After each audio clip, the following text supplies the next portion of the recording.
Hello mga boss, another laptop, another day. Samahan nyo akong i-unbox ang bago natin panghinang or soldering iron na gawa ni OSS Team T12X Plus. Ang kagandaan nito mga boss, ano na siya, digital. And then, once na binalik mo siya sa holder niya, namamatay na ng kusa.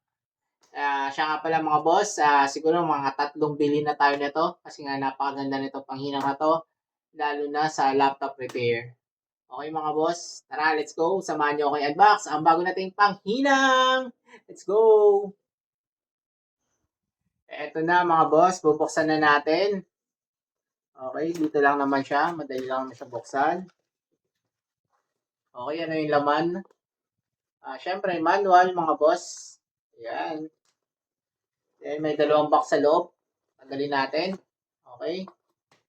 2. Ito yung box. Okay, baba na natin. Unahin natin itong isang box na to. Yan. Ang laman niya mga boss, ilabas na natin agad. Okay, yung cord niya. Ground.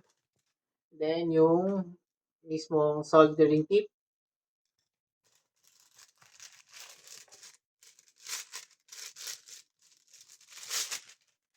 Yan mga boss.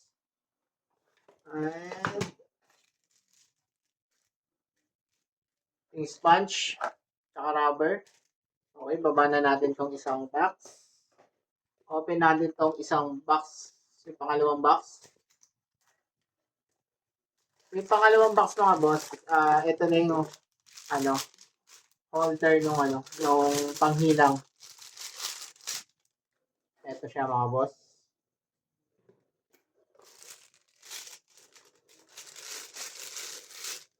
Power cable. Yun yung laman. Okay, tara, buuin na natin.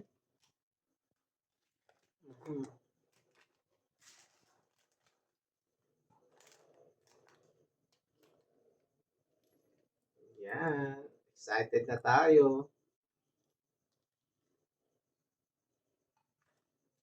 Okay, pasok natin dito.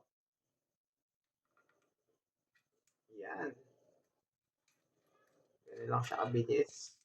Lock natin. Okay. Tapos, soldering tip. Saan yung soldering tip? Ito. Soldering tip. Ano ba ito? Yun.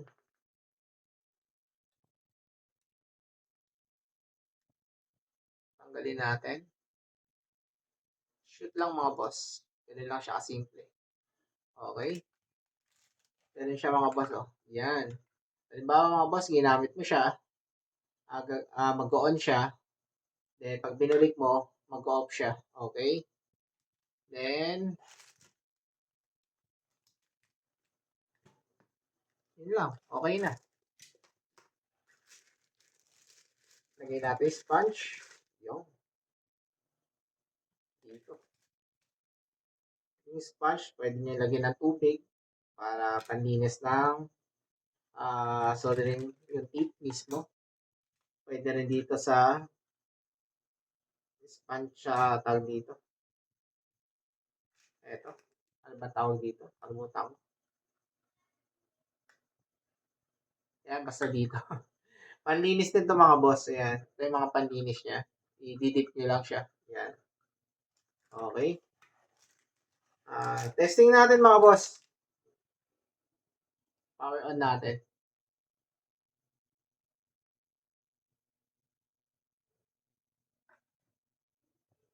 Okay. Saksak natin. Yan. Okay. Saksak natin. Yan. Nakasaksak na mga boss. Yan. I-power on natin. Nasa likod yung switch mga boss. Ito. Yan. Umilaw na. Nakita nyo. Umilaw. Yan mga boss. Working na siya. Yan o. Kita nyo. Kaso mga boss, naka-Chinese language pa siya. Ngayon, ang gagawin natin, i-change language natin to English paano gawin yung mga boss? Ganito lang kasimple. I-long press lang natin tong adjustment knob. Yun, narinig nyo, tumunog siya. Then, punta natin sa number 7. Number 7. Okay. Yan, number 7 mga boss. Then, isang press. Yun. Tapos, isang ikot. Yun, English na mga boss. Then, long press. Okay na mga boss, tumunog siya. Check nyo mga boss, English na yan. English na ba? English na mga boss, okay na. Ganun lang kasimple mga boss. Yun lang mga boss. Maraming salamat. Thank you.